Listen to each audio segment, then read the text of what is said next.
¿Qué tal? ¿Cómo les va? Bueno, continuamos con nuestros pensamientos de cada día. Hoy les voy a proponer reflexionar acerca de un pensamiento, en primer lugar, de Diodoro de Tarso, que ustedes quizá no conozcan. Es un padre de la Iglesia oriental y algunas de sus obras, de sus escritos, están en la Filocalia, ¿no? La Filocalia es un texto, es una selección, una colección de textos de los padres de la Iglesia Oriental, sobre todo textos referidos a la vida espiritual, ¿no? Entonces Diodoro vivió en un siglo muy convulsionado por disputas teológicas. Siglo IV se destaca por el surgimiento de la herejía arriana, en primer lugar, ¿no? Y que es una herejía trinitaria y cristológica. Entonces, los teólogos cristianos ortodoxos debían dar respuesta racional a las aparentes contradicciones que representaba, por ejemplo, la unidad y la Trinidad divina, ¿no? ¿Cómo es posible que Dios sea al mismo tiempo uno y trino?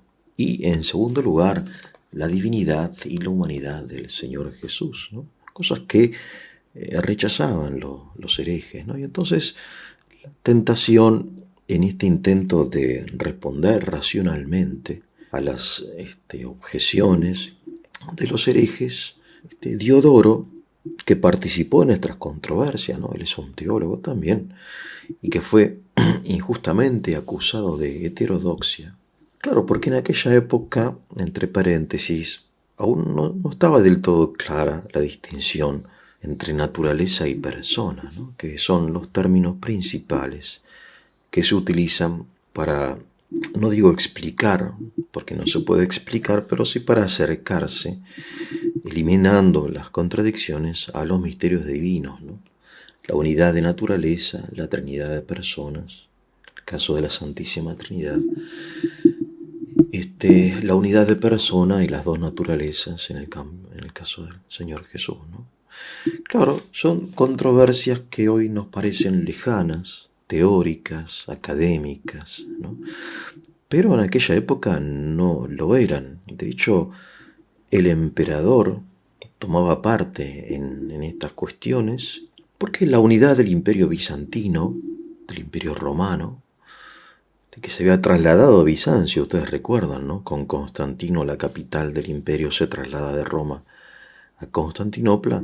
Sí, esta unidad del imperio estaba en cierto sentido sostenida por la unidad de la fe. A pesar de que en este siglo también surge y ocupa el trono del imperio un hombre como Juliano el Apóstata, que en la segunda mitad del siglo IV, que directamente intenta retornar a la religión pagana, al Olimpo. Pero bueno, ya es tarde, no se puede. Pero luego de Juliano sube Valente, que destierra a Diodoro muy lejos de su ciudad natal, que es Antioquía. Porque eso, Diodoro es un mártir de la fe, porque el destierro en aquella época era un castigo muy severo, un poco menos que la pena de muerte, pero más largo y aún a veces más doloroso. Claro, porque el emperador el emperador Valente pertenecía al partido arriano, que no era el partido de la Iglesia Ortodoxa. O bien lo favorecía, ¿no? En fin, por razones estratégicas, por sus alianzas con otros pueblos, que no viene al caso ahora. Aquí en el canal hay un ciclo muy largo de historia de la Iglesia realizado por el ya difunto, querido padre Domingo Crepán, que explica estas cosas detalladamente, ¿no? Entonces Diodoro de Tarso, un hombre que, participa en estas luchas teológicas, pero él percibe que dentro de la Iglesia Ortodoxa, en este intento de racionalizar la fe, va tomando lugar una idea de la ortodoxia errónea, no evangélica, una idea de la ortodoxia como si ortodoxo fuera aquel que confiesa la sana doctrina. Cuando ortodoxo es también eso, pero es mucho más. Entonces Diodoro, aquí viene el texto de Diodoro de Tarso, dice, leo, el que estudia y analiza racionalmente las profundidades de la fe se siente abrumado y como sobrepasado por el oleaje de pensamientos. Pero el que las contempla con sencillez de corazón, disfruta y goza con el dulce silencio interior. Porque las profundidades de la fe, que son agua del olvido, no soportan ser observadas por pura curiosidad. Bien, este es el texto no complicado, vamos a tratar de analizarlo brevemente, ustedes lo podrán hacer mucho mejor que yo. Él entiende que hay un peligro nuevo, en esta nueva situación de la iglesia, porque las personas que se adhieren sinceramente a las definiciones dogmáticas de la iglesia, a partir del concilio de Nicea y adelante, pueden caer en una fe entendida como frío razonamiento conceptual, ¿no? Entonces él dice que el que analiza racionalmente las verdades de la fe, dice, choca contra un oleaje de pensamientos contrarios, ¿no? Es decir, el que investiga a Dios como si investigara un objeto científico, se siente abrumado y finalmente se verá sobrepasado, ¿no? Como quien choca con la cabeza contra una pared. Pero el que contempla, dice él, ¿no?, las profundidades de la fe con sencillez de corazón, disfruta y goza, fíjense ustedes esta expresión, con el dulce silencio interior. Y después dice, tiene una expresión bastante enigmática, ¿no?, al menos en la traducción española, que en mi caso me llega mediante un texto paleo-eslavo, ¿no?, y del griego el paleo-eslavo, etc. O sea, hay dos traducciones que puede ser que no sean del todo fieles al sentido original, ¿sí? Pero las profundidades de la fe, que son agua del olvido, no soportan ser observadas por pura curiosidad, ¿no? Es decir, ¿qué es esto del agua del olvido? En fin. Entonces, las profundidades de la fe no son accesibles al análisis racional, sino que son accesibles a la contemplación con sencillez de corazón. Porque el análisis racional, que es útil y necesario en el ámbito científico, no es un instrumento idóneo para acercarse a Dios, ¿no? Porque obviamente el espíritu humano, siendo siempre uno y el mismo, tiene la asombrosa capacidad de adecuarse al objeto que se le presenta. Por eso nosotros aquí distinguimos junto con Diodoro al menos dos operaciones: el análisis especulativo conceptual y la contemplación, ¿no?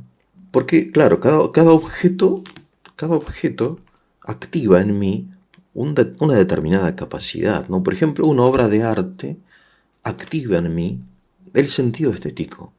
Un problema matemático, en cambio, pone en juego otra cosa, o sea, mi capacidad de cálculo. En cambio, cuando yo cuido las plantas de mi jardín, no activo mi sentido estético ni mi capacidad de cálculo, sino mi capacidad de observación, ¿no? A ver si hay una planta enferma, etc. Cuando estoy en una reunión con amigos, por ejemplo, ni el sentido estético, ni la capacidad de cálculo, ni la capacidad de observación me ayudan. Tengo que activar, entre comillas, ¿no?, otra facultad, socializar, ¿no?, una facultad más afectiva, más personal. Si no, no voy a poder comunicarme con ellos. Entonces, el error que señala Diodoro consiste en lo siguiente, ¿no? Es decir, movidos por el afán de definir racionalmente la doctrina ortodoxa, opuesta a las herejías, podemos reemplazar la contemplación con sencillez de corazón por el razonamiento y la especulación. Y ahora bien, quien investiga a Dios, repito, como si investigara un objeto científico, ¿qué le va a pasar? Bueno, se sentirá, dice Diodoro, abrumado, insatisfecho, confundido y finalmente sobrepasado. En cambio, el camino evangélico, o sea, el camino que nos propone el Evangelio, es otro y el fruto de ese camino es mejor. Y Diodoro lo llama el dulce silencio interior, ¿no? Es una expresión muy hermosa. Bien, entonces lo que Diodoro aquí está señalando también es el error del llamado dogmatismo. El dogmatismo es un error, es una herejía también, no teórica, sino práctica, moral, donde se separa la fe y el amor. Este era un error habitual en su época cuando las personas pensaban que ser ortodoxo consistía en ser fiel a la definición dogmática de los concilios y estar en unión jurídica con los obispos, en fin, con el patriarca, con el papa. Entonces Diodoro sigue diciendo, y este es el segundo pensamiento, lo voy a traer este pensamiento y después un pensamiento más, después de Máximo el Confesor, que es un poco posterior, pero así en la misma línea. Dice, el que cree y no ama, dice Diodoro, cree con cierta liviandad de espíritu, al no tener en sí mismo el debido contrapeso. Fíjense qué hombre interesante, ¿no? La forma elástica, o mejor dicho, plástica, en la que él habla de estas cosas complicadas, ¿no? O sea, él se representa la fe y la caridad como fuerzas opuestas. Fuerza opuesta en el sentido de que la fe nos empuja hacia arriba, para decirlo de alguna forma, ¿no? En cambio, la caridad, el amor, nos empuja hacia abajo. Hacia abajo no en el sentido negativo de lo inferior, ¿no? Sino nos invita a tener los pies en la tierra, ¿no? Como decimos, ¿no? Tener los pies en la tierra. Claro, ¿cuál es el problema del dogmatismo? El problema del dogmatismo es una herejía según la cual es suficiente confesar la fe ortodoxa, cuando en realidad la fe es solo el inicio del camino, no es ni el medio ni el fin, ¿no? Claro, porque en aquella época la Iglesia estaba concentrada, y con razón, en defender la consubstancialidad, ¿no? Del Hijo con el Padre, esta palabra, ¿no? Fundamental que separaba las aguas, digamos, de la ortodoxia y la heterodoxia, ¿no? Es decir, la consubstancialidad. Este es un problema teológico. Claro, es un problema racional. Un problema que, ya les digo, no era del clero, no era de las universidades, sino un testimonio de los hombres de aquella época. Acerca de la consubstancialidad se discutía en los mercados, ¿no? Como hoy podemos discutir los lunes los partidos de fútbol, ¿no? o las decisiones del gobierno.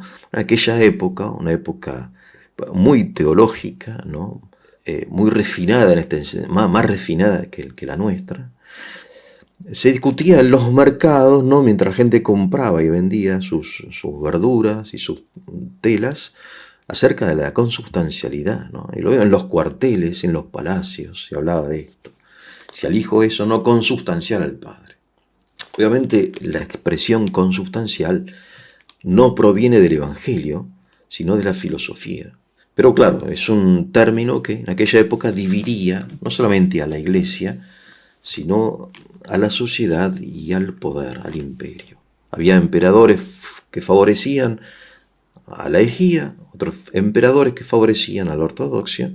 Entonces Diodoro, que no solamente es teólogo, sino que es pastor, ¿no? Después del exilio, él vuelve a Antioquía y es hecho obispo de Tarso, ¿no? La ciudad donde nació San Pablo, entre paréntesis. Repito, el que cree y no ama, cree con cierta liviandad de espíritu. ¿Qué significa esto, no?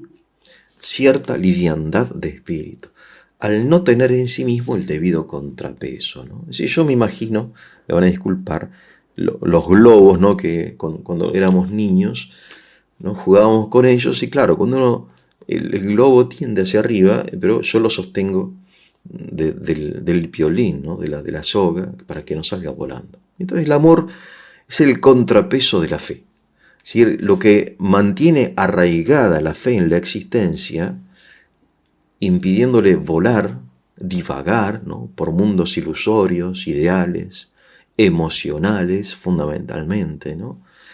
Es el amor, porque el amor, a diferencia de la fe, entendida así como especulación teológica, el amor es concreto, es actual, es eficaz. El amor obra, y obra el bien, aquí y ahora, hoy, ¿no? En cambio, la fe tiene, sin el amor, está desarraigada, ¿no? Se cae en un frío dogmatismo, o en la hipocresía, que también observamos en estas épocas, ¿no?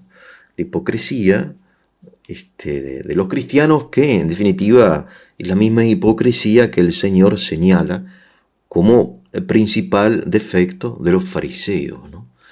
De los fariseos que eran hombres de fe, pero no tenían a Dios en su corazón. Bien, entonces la fe tiende para arriba, digamos, y el amor empuja para abajo, hacia lo real, hacia lo cotidiano. La fe es idealista, el amor es realista. Por eso la fe sin amor es liviana. Cierta liviandad de espíritu, dice Diodoro. Bien, interesante, ¿verdad? Interesante. Esta idea del amor como contrapeso de la fe. Bien, y finalmente un texto de Máximo el Confesor, que es un posterior, no es posterior, siglo VII, en la misma línea de Diodoro, dice así, fíjense también, él es un escritor muy fecundo y tiene una imaginación muy viva, ¿no? Utiliza también las imágenes, como corresponde en la teología, utilizarlas también en la filosofía. El recuerdo del fuego, dice Máximo, en una de sus centurias, él tiene 4 centurias acerca de la caridad, que también están recopiladas en la Filocalia. El recuerdo del fuego no calienta el cuerpo, así es la fe sin caridad. O sea, pensemos un poco en esta imagen, ¿no? Si existen 2 fuegos, el fuego real y después el fuego representado, lo que Máximo llama el recuerdo del fuego, ¿no? Es decir, porque toda realidad, en definitiva, también Dios, puede tener 2 existencias. La existencia real, in re, la llama Tomás, y la existencia intencional, in intellectu, la llama Tomás, ¿no? Ya sea sensible o intelectual. Supongamos, digamos, desarrollando este pensamiento, que estoy esperando el tren en el andén, ¿no?, en una helada noche de invierno en la ciudad de Buenos Aires, ¿no? Frío, muchas veces hace mucho frío aquí, frío insoportable, ¿no? Entonces me tengo que calentar. ¿Cómo puedo calentarme? Entonces abro mi celular, ir al celular o la Wikipedia y busco el artículo, ¿no?, acerca del fuego y leo. Se llama fuego al conjunto de moléculas incandescentes de materia combustible capaces de emitir, y sigo, ¿no? Entonces sigo leyendo y aprendiendo cosas que no sabía acerca del fuego. Y sin embargo, mi temperatura corporal no es que no subió mucho, no subió nada.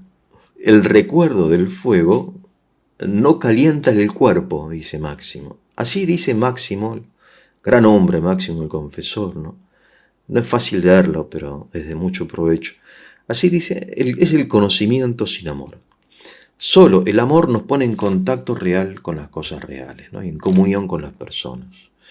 Por eso es interesante, porque esto es filosófico, hace referencia a la teoría del conocimiento, la gnosiología cristiana. Gnosiología es teoría del conocimiento.